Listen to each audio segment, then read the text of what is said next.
These characters like Mario and Pikachu, they're obviously Nintendo's main IP franchises. Because they are so recognizable, they have a mass appeal. Nintendo has been able to foster that Disney feel through this really powerful harnessing of nostalgia. And also, I think, accessibility. The fact that you can go in and immediately engage with these characters without prior knowledge. In 2017, the company really transformed itself internally. And I think it was around that time when the idea was born that, hey, we need to create more touch points, we need to create more revenue with our IPs, and we need to get out there and get into the minds and hearts of people. Nintendo's edge extends beyond hardware. It's in its characters, worlds, and franchises they've nurtured for decades that span generations.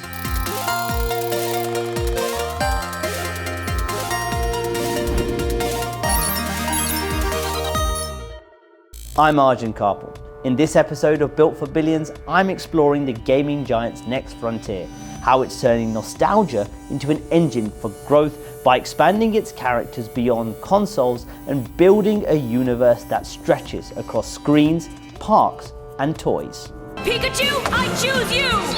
Nintendo's characters have been woven into popular culture for nearly half a century, and because they're family-friendly and instantly recognizable, they provide the company with a unique and highly profitable advantage: intellectual property that spans generations. The first Nintendo game that I played was Duck Hunt, that you could play on the NES. I think around that time I also had a Game Boy with Tetris, and I was one of the cool kids in school because I had it. I first engaged with Nintendo with the original Game Boy. My mum was a little bit obsessed with Tetris and Super Mario. It's always that first interaction with a game or a franchise that you cherish and remember. It's a safe space. It feels like it's always going to be there for you. When I was a child, my parents didn't play games. That wasn't the thing they did. And so now we've got into this situation where the kids of today have been brought up with gamer parents who at least understand games if not necessarily play games. First thing I got when I got a Switch 2 is I showed it to my son. The joy on his face. I wish I'd filmed it. He was just so happy. For me, the N64 was the height of nostalgia. It wasn't just about the games, it was the controller. It was weird, it was bulky, it was like nothing else on the market. And it was the perfect symbol of Nintendo's fun over fidelity ethos, a strategy that prioritizes engaging experiences over realistic high-end gameplay. But for Nintendo, nostalgia isn't just sentiment, it's a business engine. Characters that first appeared on a pixelated Game Boy screen in the 90s are now the stars of billion-dollar theme parks and global movie franchises. But this universe wasn't built overnight. Yo, it's the Mario Brothers! Nintendo first tested the waters beyond gaming in the late 80s, licensing its icons for the Super Mario Bros. Super Show. But a jump to the big screen in 1993 backfired. They're brothers. They're plumbers. By trading the bright Mushroom Kingdom for a gritty, dystopian setting, the live-action Super Mario Bros. Movie alienated its core audience and flopped hard. The failed experiment made the company notoriously cautious about Hollywood for the next 3 decades. Through the late 90s and early 2000s, Pokemon evolved from a sleeper hit into a global phenomenon. It became the blueprint for a new kind of business model.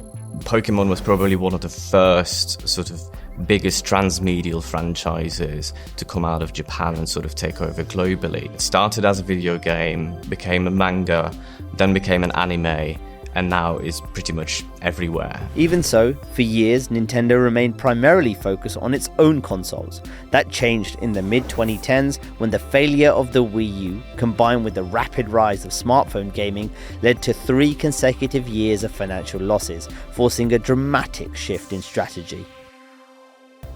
By 2016, the expansion was in full swing. Nintendo launched its first mobile games and finalized a landmark theme park deal with Universal.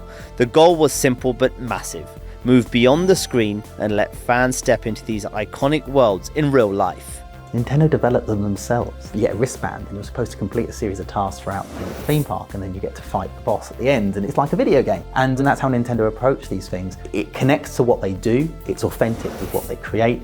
Fans love it, and it keeps that touch point going. Super Nintendo World opened in Japan in 2021, sparking a global expansion that has since landed in Hollywood and Orlando. But Nintendo doesn't own the parks. Instead, they license their creative world to Universal while maintaining creative control over the experience. It's a Marvel-style playbook that protects their icons while letting the rest of the world build around them. You get all of these recognizable features from the games in real life and sort of fostering both nostalgia and that first sort of sense of wonder that young children get with seeing these things on a screen at the first time. So I think Nintendo very much can foster that element of being social together, having a playful experience into a theme park, which is immediately recognizable but so big and has all of these immersive elements that I think particularly children and sort of more nostalgic adults can really find themselves in and sort of interact with. Other moves include the 2022 acquisition of Dynamo Pictures, now rebranded as Nintendo Pictures. This gives the company direct in-house control over its animation pipeline, ensuring their cinematic worlds match the quality of their games. The 2023 Super Mario Bros. Movie proved the power of this strategy. It wasn't just a box office smash, it was a massive revenue driver for the games themselves. Now, the stage is set for even bigger projects, including the highly anticipated live-action Legend of Zelda film. Beyond the screen, Nintendo is reinventing how we play in the physical world. Their collaboration with LEGO is a good example. Instead of a standard plastic set, they built an interactive experience that bridges the gap between digital and physical play. So when they decided to work with LEGO, they didn't just go, let's make me a Mario LEGO set. They made a game where Mario is a character and you move him around the Lego set, and then he has a screen in his belly, which, you know, you've got a coin and all this. They didn't just make a Lego set, they completely made something unique. And in September 2025, Nintendo went further still, launching its first dedicated Southeast Asian subsidiary in Singapore. For decades, Nintendo relied on third-party distributors to operate in the region, but this move changed that. It was the first major step in Nintendo taking direct control of its destiny and its data in one of the world's fastest growing entertainment markets. Nintendo's characters are everywhere now.